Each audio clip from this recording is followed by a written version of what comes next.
A lot of us are stuck at home, which means now more than ever we've got to take care of our furry friends keeping us company. So treat your dog with BarkBox Super Chewer, a themed collection of super tough toys, treats, and chews sent to your home every month. Use our link to get one free extra month.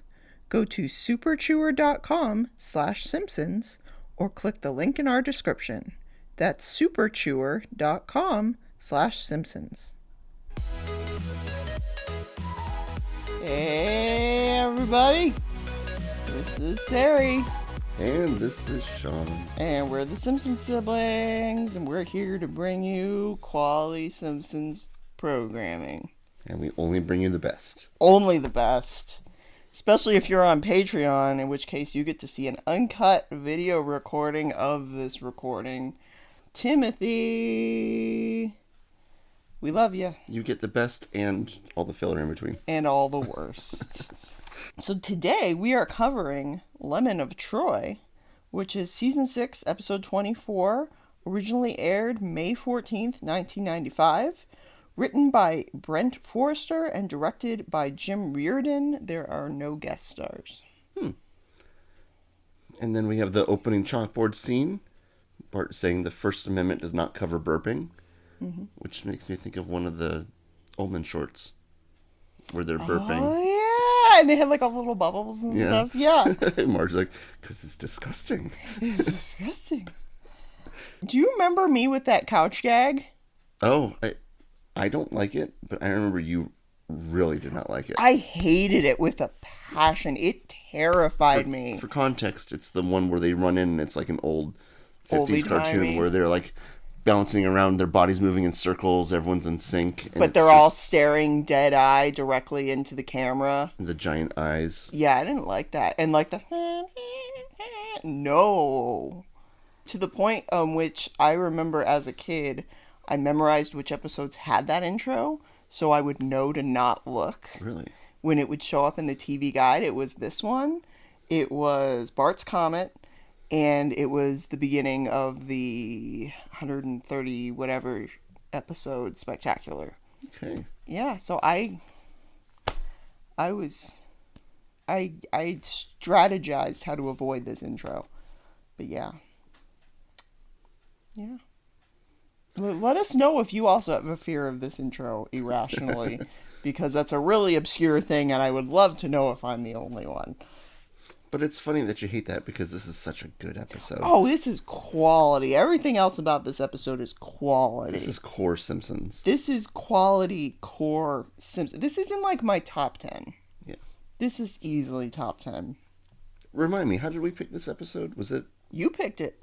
Was it my pick? Okay. You were just like, well, I'm going to try. And I'm like, I'm not going to say no to that. Okay. Yeah, there was no reason for it. Just, it's great. Yeah. Yeah. We start out with Bart skateboarding down the street, and he encounters the wet cement. And we randomly have Professor Frank flying in with a flying motorcycle, and Bart's like, no way. I need to get to that wet cement. He also runs past the safe that dropped and opened up to all these gems. Yeah. He's got priorities, and he's going to follow them. And he writes his name in the wet cement, and he has this image of the future that they're going to find his name and be like, how did he write his name in cement? And they're going to be all amazed by him and bring him back with technology. But the him he brings back has like his clothes and a yo-yo. And then they don't understand how cement works despite being in the future. And they don't get how a yo-yo... This is very much in Bart's head. This is all like... Forget the exact phrasing, but this is better than Lisa, who we know nothing about. About whom we know nothing. Yeah, there it is. Oh, it's great. Of course, Marge catches him. And she's so concerned that he's graffito tagging, which I don't think I've heard that specific phrase outside of this episode. Never.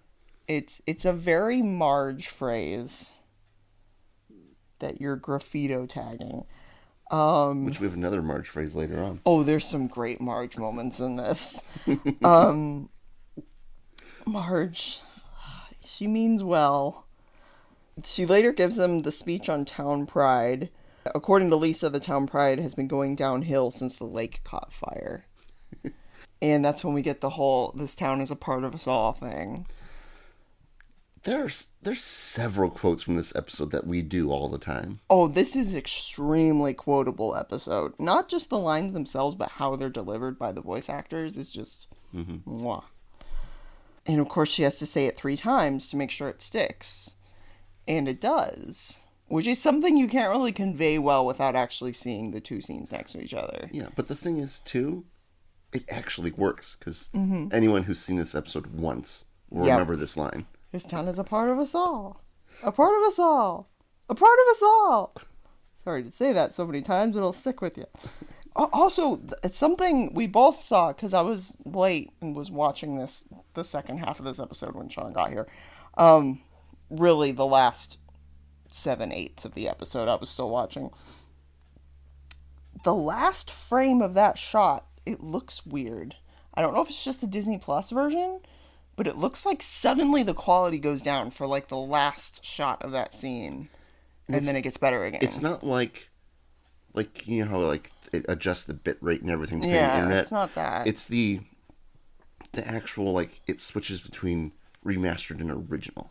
Yeah, like it almost looked it. like a scan from a VHS version. Like it was directly taken from a VHS and ripped. Yeah. For like 3 seconds. It's really weird. If you have the Disney Plus version, it's at the end of the part of us all scene right before it cuts to the next spot. It's really weird. And I don't know why it's like that. I don't know if they had trouble fixing up this episode or they didn't have a great copy of it or what. Yeah, so sometimes they might not have the original scans that they can upscale. Yeah. So they have to go, like, why you can't remaster some shows. Why we can't remaster Voyager. Yeah. But that's a whole different rant. Bart legitimately gets a boost of town pride after this. And he goes past the Isotopes, the baseball team. He compliments them or something, and they like wave, and then the guy throws the ball, and what sound does he make? And the ball falls like a foot away from him. This is why we need Frankie here right now to make that noise. Frankie would be able to make that. Now, she would be able to make that. Now, 2 things about this part. First one's small. When Bart's going down the sidewalk on his bicycle, he walks by a store with just suits. One of the suits is the exact suit that Skinner wears. Really? Yeah. So that's an odd thing, but it's, if you wanted to know where Skinner gets his suits, you can find out in this episode. And then I love that the next coming scenes with the baseball and the fish and everything coming up are all things that Marge mentioned in the exact order that she mentioned. Specifically, yep. Oh my gosh, this Springfield Isotopes hat. So we have Nelson, he's catching the fish because he's going to huck them at cars. The whole montage with Milhouse, where Milhouse is kind of like... Well, first Milhouse is trying to sell lemonade and is doing terribly. Like, Lisa's just kind of standing there. And he's like, oh, we got to go get more lemons. And there's this whole montage of them, like, running. And Milhouse is, like, tripping in every single part of it. Falling down the hill. Like, the silhouette of him bouncing down the hill is just gorgeous. Oh, man. The jokes per minute, like, they keep coming in this one. Like Lisa just buying the glass out of pity. Yep. And she's just kind of casually standing there. Oh, man. So they finally get to the lemon tree, and it's very much like that's like the center of the town pride. Like, you see, like, the kids, like, kind of frolicking around it and stuff. The interesting thing is, it's never mentioned before or after this episode. Yeah. Despite being so prominent. Well, yeah, and like this episode's, I feel like is a very popular and well-known episode. Maybe there's something we're missing, but it seems like there had to have been a throwback somewhere later on in the series. Yeah, there had to have been, but I'll have to look that up. But yeah, if you just go to anyone that's watched The Simpsons and be like, the Lemon Tree episode, you don't even have to know Lemon of Troy. Just say Lemon Tree Simpsons. They're going to be like, oh my god, Lemon Tree. Yeah, and then we've got the whole Shelbyville, Springfield rivalry that kind of gets set up here. It's been sort of nudged at in previous episodes, but this is where we first really see it. And every character kind of has their own opposite from Shelbyville, or I guess sort of like a foil to them. Like you Yeah. have Bart with that main Shelbyville kid with the whole garbage man thing. I know you are, but what am I? A garbage man. And when he finally goes, takes one to no one, that kid acts like he's never heard that phrase in his life. He is like floored. Why is the grass a different color? I noticed that too, and I was trying to think of like a reason. And it's such a perfect straight line. Yeah. But then again, that is something I could see them arguing about. The Springfield side being like, no, this is our grass and that's yours. Like fertilizing it a different way or something. Yeah, planting a different don't type put of seed. your bad grass seeds on our side. Milhouse saying we can't spare a single one when he finds out that they're stealing the lemons, and then he starts throwing them at them. I love that line. We can't spare a single one. So after they kind of get away with the lemons, Grandpa tells them the whole background story of the rivalry between Jebediah Springfield and Shelbyville, Manhattan. Hey everyone, an old man is talking. And it works. Everyone goes and crowds around him. Shelbyville just wants to establish a town so he can marry his cousins. Which, how did he not realize this whole journey? That's not what it was about.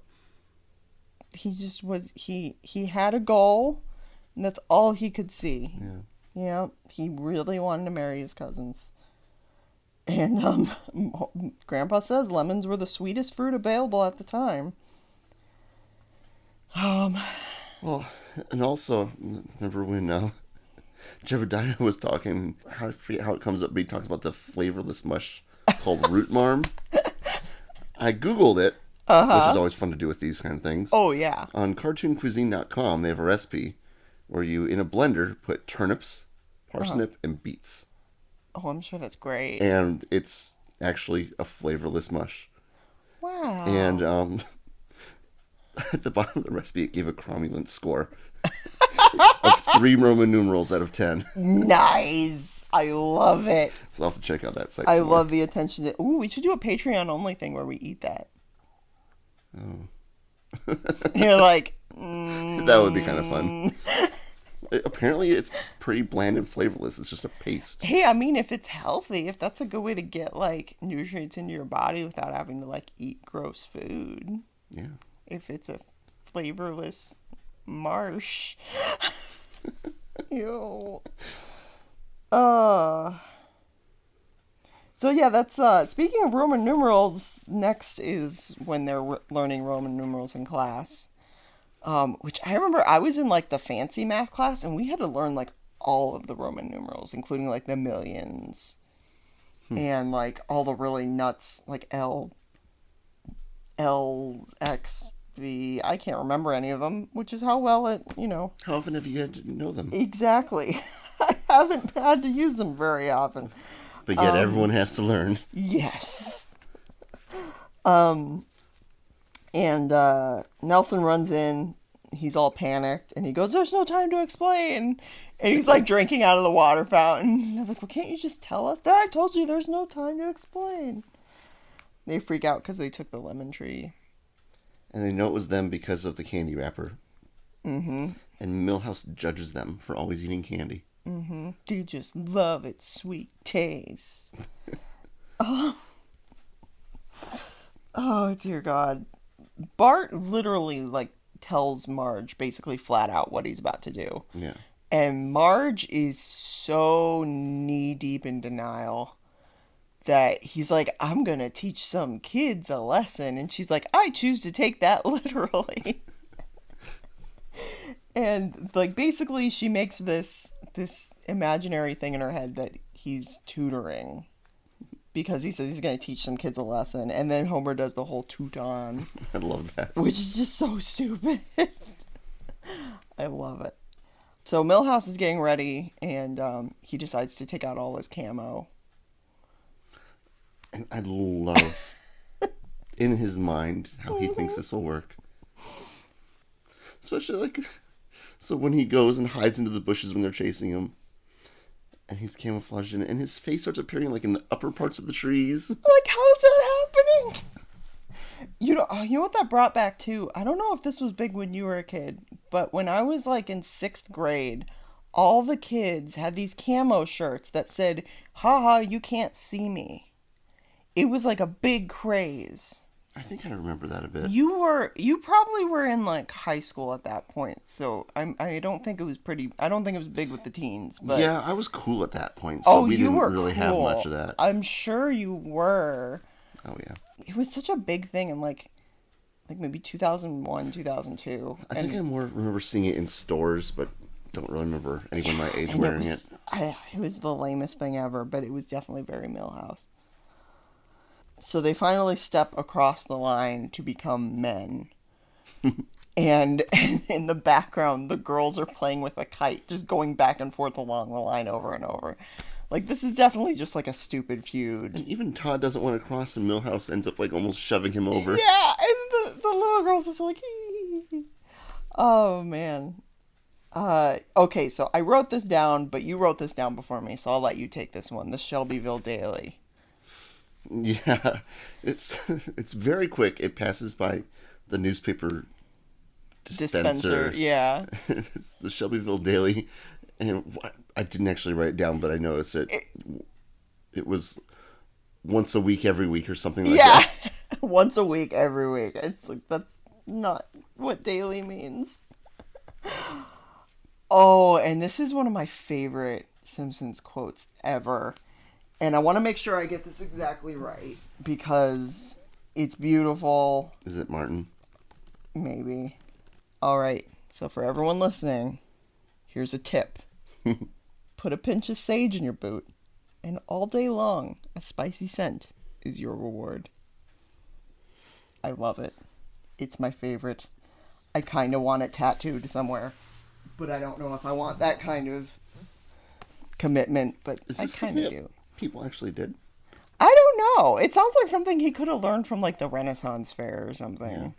Yeah. It's funny because this episode doesn't revolve around Martin, but it has the best Martin moments. It does.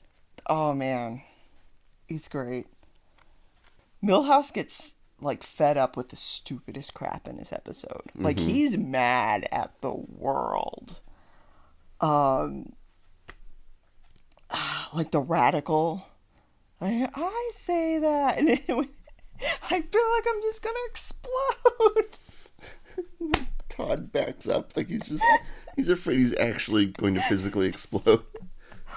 Oh my god, he's just so mad about everything. And he's like mad about the one kid wearing like the backpack over one shoulder. Just don't mess with his lemonade. Yeah. I was going to say lemon juice. Well, I mean, the lemon juice is in the lemonade, so you're technically not wrong. Oh, and then we get Marge being just so deep in denial. When Lisa finally informs him that he's not tutoring, the way she words it is it's not that he fooled them into thinking they were tutoring, that he was tutoring, which he never even mentioned. That's what they took. She says he quit his job in tutoring and has joined a violence gang. And the way she gasps. Her hands like all like in a claw. And also, like, violence gang? Like, we're gonna form a gang and it's only gonna be for violence. Like, that is so, like, such a meta, like, who thinks of it that way?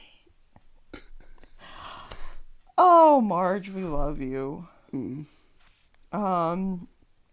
So back to the kids. The teams, they sort of break off into teams, leaving, and he gives them all names too, like Team Strike Force, and then he leaves Nelson and Martin, and of course their Team Discovery Channel. Very appropriate name for one of them. Very. We kind of sort of cut back and forth between the kids and the parents now for a bit. And I love this line from Flanders where he said, well, I called Shelbyville and they said if they show up in a morgue, he's going to fax us. Like, dear God. Oh, dear God. They end up getting into Flanders' RV, which Homer knows an RV they can all use. Flanders. Oh, so much happens so fast in this.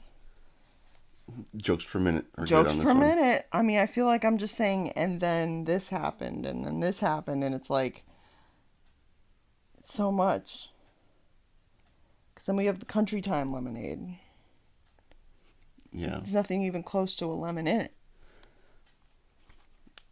I felt like that would have been a fun opportunity for them to do like a fake promo for Country Time Lemonade. Like, there's nothing fresher or something like that. Oh, man. So yeah, they're basically interrogating this little kid, thinking that he's using the lemon tree lemons. And it's funny because Martin's the one doing the interrogating. But then the older brother stands up for the little kid, and that's when Nelson comes in. And he does the thing where he's just, save me! He puts his arms up in the air. And Nelson's like all embarrassed, and he's like, I'm sorry, I normally don't do this. And he like, beats up the kid. And I could watch a whole show with these two. Yeah. The dynamic between them. And then, with a hark to the tale of Nelson. Oh dear. They remain the best of friends for years and years and years. It's beautiful. Dankmas needs to take a crack at that song.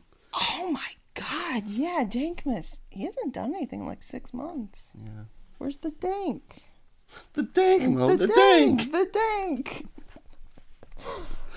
Oh, man. I love that Bart's disguise is just a wig and like a really fake-looking scar. But he opens up initially that whole, like, costume makeup kit. And they choose 2 things from it. And one of the kids even acknowledges that he's wearing a wig. Like, this is obviously a wig, even to the Shelbyville kids. Like, one of them says, that wig really makes him look like one of the Beatles. Yes. They also have where the parents are coming into town and starting to ask questions. Mm-hmm. And when the Shelbyvillians are judging them for everything. Mm-hmm. But one thing I noted down, because there's a lot of, like you said, like the symmetry between the towns. Mm-hmm. Even to the point where one of them is drinking a beer. Instead of Duff beer, it's Fudd beer. Yep. I just appreciate those little details because it's on the screen for just a few seconds. Mm-hmm. I love those little details. Mm-hmm. And something somebody mentions in that scene is he says, maybe that's why we beat them in football nearly half the time. And he's using it as a jab, but if you think about it, if me and you were playing football against each other and I beat you nearly half the time, that means I've lost more than you've won. How is that a jab? I just love going to the casino because I win nearly half the time. Yeah, like that's a bad diss. That's not a diss. But I never like caught that either. Good catch. I caught the football. So we have that whole thing at the mountain where he's like, we're going to make him write Springfield sucks and all that. Mm-hmm. And he ends up, of course, instead writing Springfield rocks suckers or something like that. Yeah. Springfield rules. Springfield rules. I'm sorry. And that's when we have this whole chase scene. Trying to escape with the cans of spray paint as jetpacks. Oh my God. And I should have taken that flying motorcycle. You had your chance. Live.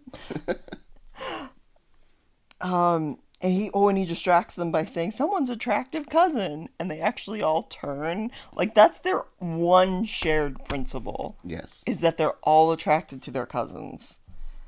We get a quick sequence of different sort of Shelbyville versions of Springfield things, like the Speedy Mart, mm-hmm. Joe's, and then the school has basically a female groundskeeper, Willie. Yeah. Yeah. If they all just met. Yeah. They could all get along. Because, in cartoons, 2 people that look similar physically are meant to be a couple. Oh, yeah. Just like Milhouse's parents. Which that's actually a theory I've heard, because the Milhouse's mom grew up in Shelbyville, and they all were attracted to their cousins, and both of Milhouse's parents look similar. Maybe that's what's up with Milhouse. Maybe it is. I can't remember where I heard that, but yeah, that's a little weird. Of course, Bart runs into the tiger pen, and all the doors are marked with Roman numerals, and he can only go through door 7. Okay, I've got issues with this zoo. Mm-hmm. First, he's able to just walk through the fence on the outside. Yep. Then the enclosure for the tigers is wide open. Yep. It only locks from the inside. Yep. And then there's basically a sticky note saying which door is the only safe exit. And why would they write the number 7 in an Arabic numeral and then have all the other ones be Roman numerals? Like, wouldn't they write that in Roman numeral to correspond with the door? Yeah. But then we wouldn't have this small bit of conflict. Yeah. I mean, if the Roman numerals didn't come up a second time, why would we bring it up in the beginning of the episode? I don't know. For funsies. I don't know. And then we get the whole Rocky V. Well, that was the 5th one. Which is a very Gen X kid thing. Like, you wouldn't have that joke come up now. Yeah. If you consider him being like a current kid. Like, I don't think kids watch those movies now. I mean, I didn't watch those movies then. I feel like kids would just be like, 1, 2, 3, 4, 5, 6, 7. That one. That would probably make a lot more sense. Yeah, because the one is pretty. Bart. But this is Bart. He's not going to think about it that way. Oh, we've got Milhouse meeting the other Milhouse. Oh, I love this interaction. Oh, it is such a great scene because they're so mad at each other at first. And then they find out all their similarities. And he's like, is this the untimely end of Milhouse? But Milhouse is my name. It happened so fast. And then, of course, this is what it feels like when doves cry. And they just cry. Is that a reference to something? It's a Prince song. Oh, yeah. You're older than me. I have a lot of gaps in, like, what I like to call human music. Honestly, I've only heard it maybe twice, but I just know it because it's from, like, his movie. Yeah.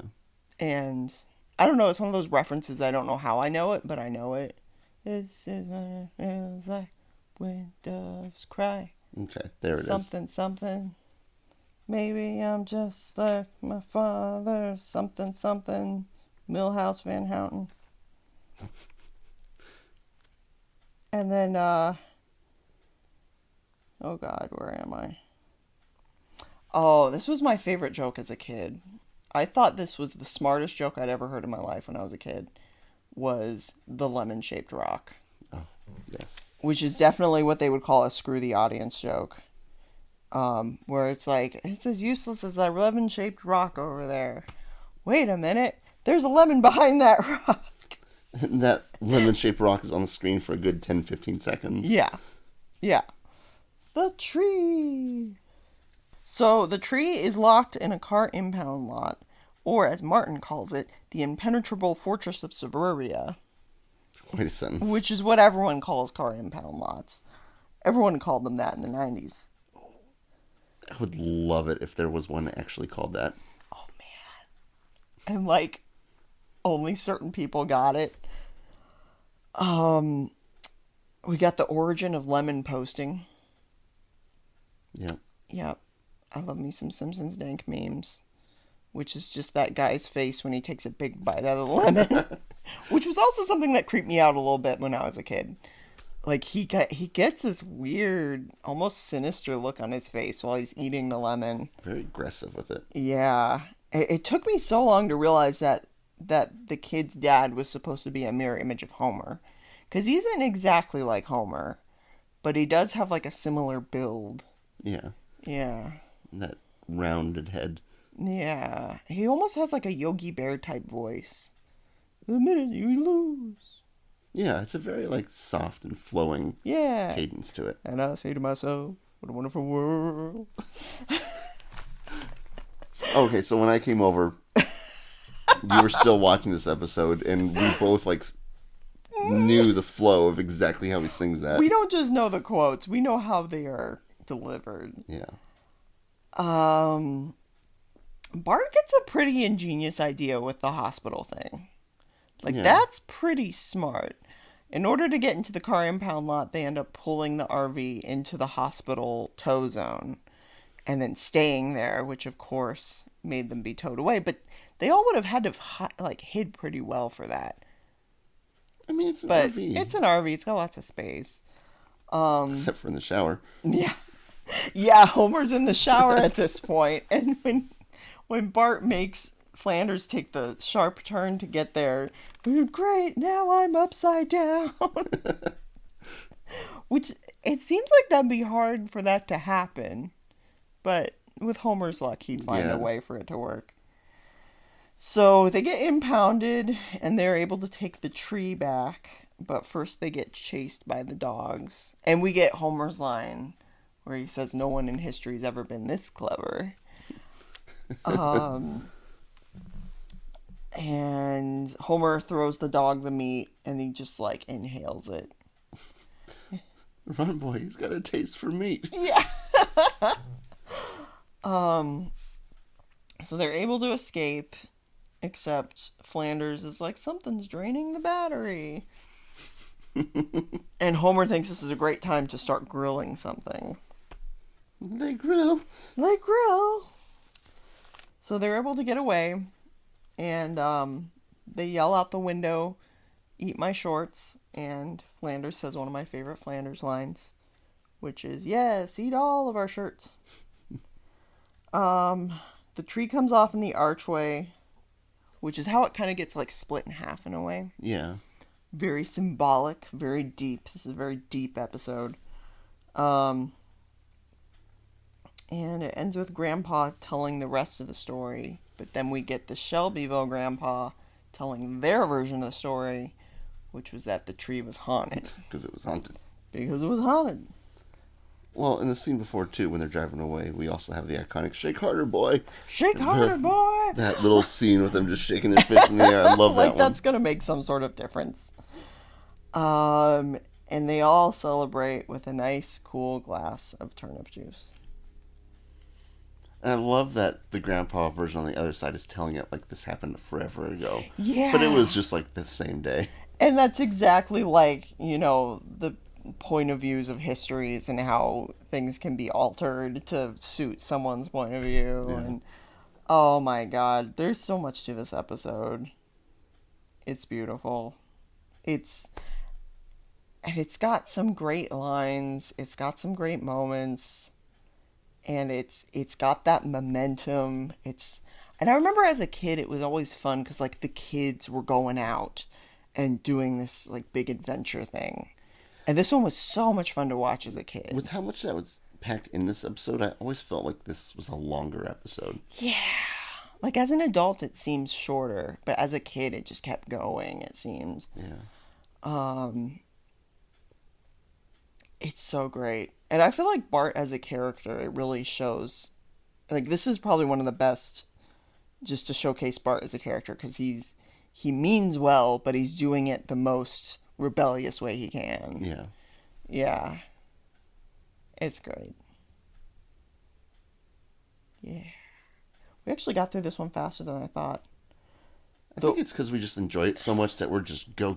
We're go. We're recording this directly after Trilogy of Error, which Trilogy of Error took us so long just because of all the little things happening and corresponding to other things. So, oh man, I would say if you've never watched a Simpsons episode, this would be one of the best episodes to just watch. You need zero background knowledge on it. It's just a fun ride.